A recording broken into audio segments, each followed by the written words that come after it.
Welcome to another episode of The Collective Perspective. I'm here with Lynette. We're at the newly opened La Maison. Yes. So just kind of, give everyone a little bit of who you are, your background, and what you do. Sure. My name is Lynette Marrero. I'm based here in New York City. I guess for the modern term, I'm a mixologist. I started at the Flatiron Lounge here in New York in 2004. I was kind of really getting into classic cocktails. Have worked in, lots of very trendy restaurants here in New York, Freeman's and all these places that were building the cocktail scenes. Went on my own, started my own consulting company. I'm here at La Maison and with this group, which is doing Peruvian food, Nikkei here specifically. And we're really integrating cocktails and advanced programs through food and drink, which has grown exponentially since we started in this industry. Working through all the challenges of, getting people to buy into like, oh my goodness, I'm going to have something that has more than 2 ingredients in it. And really seeing how much consumers have grown and come along with us and how dynamic that's made the food and bar scene. You've been doing a lot, but recently you won an award for mentorship with Tales of the Cocktail. So I was wondering if you could kind of like touch upon mentorship a little bit, the importance of it, and helping obviously, people up and coming in this industry, but other people that have been in this industry for a while that are still trying to navigate it. So I won that award with for mentorship and philanthropy this year with my partner Ivy Mix, and cool. I had started working for a brand, and that brought me outside of my normal circles of my bars, and I realized as I got to these other locations and bars, there was all of this amazing female talent in the bar scene, but I didn't know who they were, and I only connected by finding them like oh my goodness, there's more out there, look at this, it's amazing. I only knew my tight circle, right? And I started looking at why there wasn't more amplification, why there wasn't more exposure, and then I looked to a group in Boston, Misty Kalkofen and Kitty Amon had started LUPEC Boston, which is Ladies United for the Preservation of Endangered Cocktails, and I saw them at Tales of the Cocktail. They wrote a cocktail book, and they were doing cocktail events to raise money for women's-based charities. I said, well, that seems like a really cool way to engage all these women, find organic ways to work with them, because we had to create ways to work together.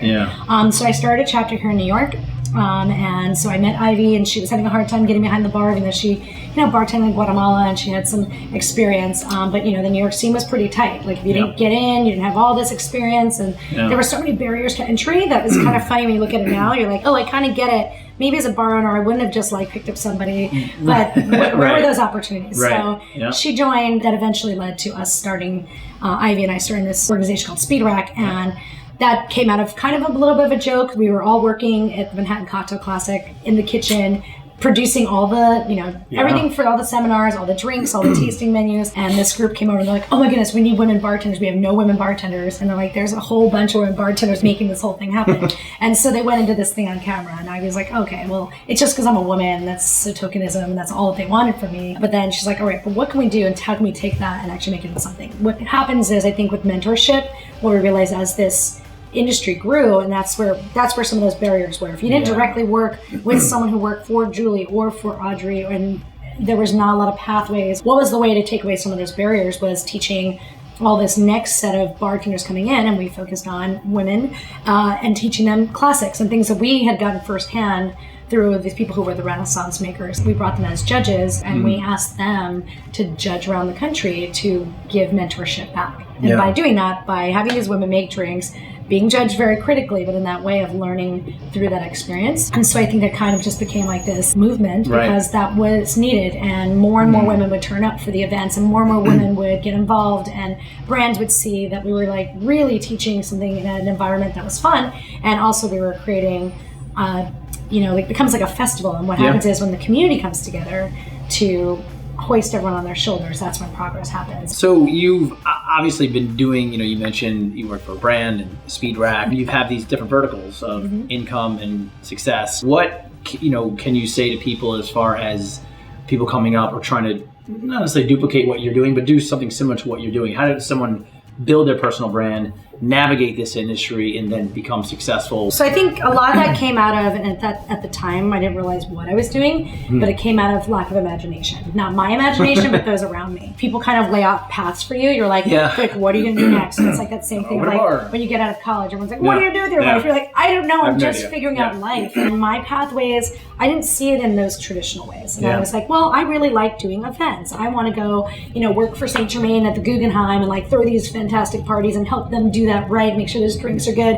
And I want to work in restaurants and work with here. And I'm interested in finding out what this corporate world and brand thing is about, because for me to understand the rest of my work, I kind of need to understand how the whole picture is. And so going into brand work, 2 years full time was pretty intense for me, and I obviously retreated back, and also that was an interesting thing of how you like go full on in and be like, actually I'm just going to dabble, and that was before they were part-time brand ambassadors, which there are now. I missed being what I felt was more creative, and I wanted to get back. What I did was I always consulted partners, so even while I was working at the brand, I thought about things that made me happy. I was like, okay, well, I'm working for this brand. I love this part of it. What am I missing? The thing that completes me then is making these bar programs and being with bartenders. So why don't I partner with one of my friends who is a really awesome drink maker, knows how to set up programs. We'll do it tandem. We'll divide that work, and we'll also bring what we both bring best to the party. And I think like knowing your strengths and your weaknesses are really important. Knowing how to work in partners, for me, I love it. I think people to bounce off ideas with, and whether that's, now it's like I get to have that with like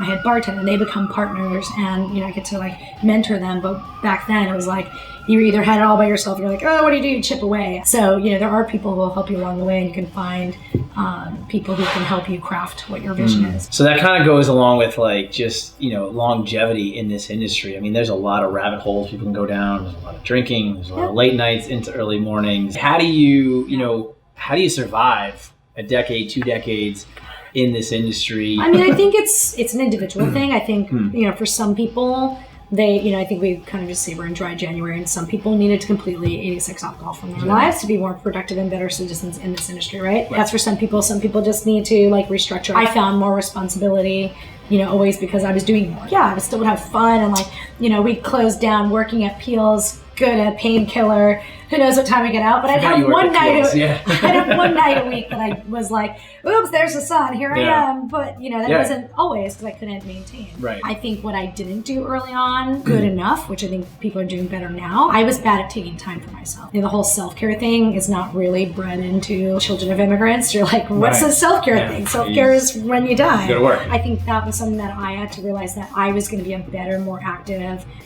person for myself and for the people around me if I took that little bit of time to re-energize. I kind of wish in my like late 20s, early 30s that I was a little more conscious of that. Your eating patterns are weird. You're like, I don't have time to work out because I'm tired. Even if you don't stay out drinking, if you're closing a bar, it's a big part of why I shifted to restaurant bars, because like I would get home at maybe 1 o'clock instead of like consistently. Yeah, even if your bar closes at 2, you're at home till 4. Like getting home at those hours was just really hard. Taking that little bit of time and being like, it's okay for me to take a weekend day off. Like when you're an entrepreneur and when we're in this industry, I feel like we have to always use all of our only spare time to get things done. And I'm still a little bit of an overworker, but I carve out time for myself. Somebody that's new into this industry, what advice maybe you'd give them? Obviously there's a lot of the health and wellness things, but what advice would you say, hey, do more of this, or stay away from this? One, keep your interests that are outside of the bar. I think what happens is like a lot of people come into this from somewhere else. It goes away quickly, right? That one thing, but you had interests and ideas and things before you picked up a shaker. Keep that as part of it if you really want to grow, but find other things, whatever that is for you. If it's like, I'm going to go pet puppies today because I really like dogs, I'm going to volunteer at a shelter. Great. Whatever it is that makes you happy and complete that you've done before, try to be more present and active in those. Keep those friendships as well, like friendships and relationships that are not just always bar related. And that's a hard one. Like your network always tends to grow around who you work with. Yeah, of course. But trying to tap back into those. I'd say it's okay. And I think thankfully this is more acceptable. Say no to shots you don't want. You don't need to do every shot. You don't need to finish every drink. Especially you go to parties and events and they're great. Like, I love that we have opportunities. It's great. The brand's slowly sampling things. They're not expecting you to have to go in there and pound every drink. You can go in and enjoy one cocktail. You don't have to finish it. Try from each station if you want to try for creativity. You don't need to be the last person at every party. You don't need to close every bar. Avoid the need to be there. I hope FOMO is going away. Fear of missing out is just a fear, and fears are the things that hold you back. It's okay to like want to be somewhere and have wanderlust, but sometimes being more selective about the kinds of things you want to do and the opportunities, because you can make those more valuable for yourselves. How do you feel like the women's voice or women's role was when you started, 2004 or whatever, early, and where it is today? Well, I always say, like, what's funny is that, like, in 2004 and in those early years of, like, the cocktail scene, no one cared what gender you were, anything about you except for if you were pretty much willing to work harder or make less money. That's what it was. Like you're investing your time, work these long shifts with harder materials, and make less money. But you had to be dedicated to the craft. So anyone who was willing to do it, it was a very open community of like people starting. And I think then what happened was, you had a very long period of time where then as new things opened up, you needed to have that pedigree to get involved. So that's where like that barrier to entry started. I think that's where women got left behind a little bit. They didn't have a handlebar mustache. They didn't have a handlebar, they didn't fit the meme, of what all these speakeasies want to have. But it's like when I always look back and I'm like, Sasha brought back the speakeasy, and Sasha always had extremely diverse teams. But then I think there was a little bit of a point where like I think social media really started and the louder voices in the media was just focused on a meme and what it could be, and that's where I think we're like, wait a minute, hold on, and there's like women are trying to find their space and voice and without being just the token like oh, we need to have one. And then I see now what's great is that you see really wonderfully diverse bar teams in general, and I think that's kind of where we're at, is like seeing more owners and people who are hiring, and mentorship has expanded. So everyone wants to have teams that are more reflective of who their consumers are. Seeing that change has been really great, and how people are more vocal about just issues they want to like tackle, things that they want to see. That's where now you see women are really out there. You see more women in leadership positions. You see, and that's great to see that. Now, like this is where I'm like, all right, now next step is how do we see more women in ownership? And so, do you think even in the role of like women working with brands? Just to give you some context, like when I started bartending in like 97, like it was very much at a central casting. It was like because Sasha was the girl, and then the whiskey guy came in, and then the beer dude with the polo with the his logo right there. Very gendered. I mean, so like, what did you feel we've gotten better? Do you think it's more diverse people representing kind of diverse brands? Are we still sort of stuck? I mean, I think we see a lot of growth there. I mean, especially in whiskey, I think they realized early on that they have like women who've been in the whiskey business forever. I mean, it's families, right? So they, Lisa Laird has been in brandy for years. So it's like you started looking at that, and so definitely more better representation across the board. What's great is because it has come from the bartending community, so people understand the dynamic. I think when I was frustrated when I was in it was early on because there weren't enough people who were buyers in the industry on that side.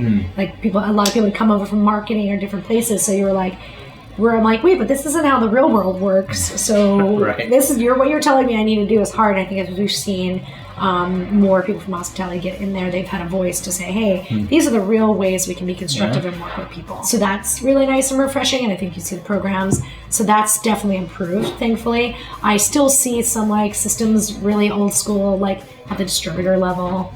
That's where it's like, and that is directly involves us. Like it's 2 times removed, but it does involve us. I'm like, well, that needs to shake up a bit. Like, how do we change those kind of really old school systems? We're still working through a lot of these conversations, globally and in many different industries. And again, I think we've done a better job than a lot of other industries because it's dynamic, it changes, it's quick. A lot of people leave to do other things. I think we need to be better at finding ways to support women who want to have families. Ageism in general comes up with our industry because, it's hard. Like once you physically can't be cranking out drinks or whatever, and that's where you have to figure it out. Are you going to be an owner? Are you going to do, what's your plan? What's your sustainable goal? And, I look at people like Natasha David who decided she really wanted a family and she has 2 children, but she owns the bar. And like, it takes a lot of work to have children and be in this industry. And like, my wife was pregnant until like 6 months behind a bar. Exactly, right? And part of this is the bigger shift of what's changing and how I think hospitality needs to start advocating for ourselves more in politics to get that kind of coverage because it's not fair. Like we can't keep squeezing. No, we just did it. We were just like, I don't know, we're getting. You just did it. You figured it out. You're like, I'm gonna work more shifts and cover your money. Yeah.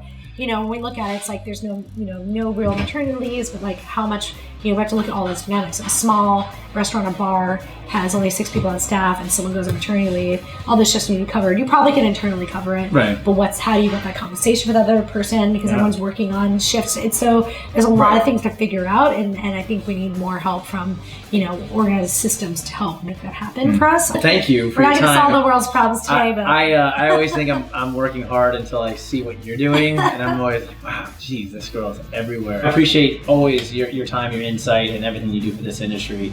And congratulations on this. So appreciate it. Awesome. Another episode of The Collective Perspective. See you guys next time.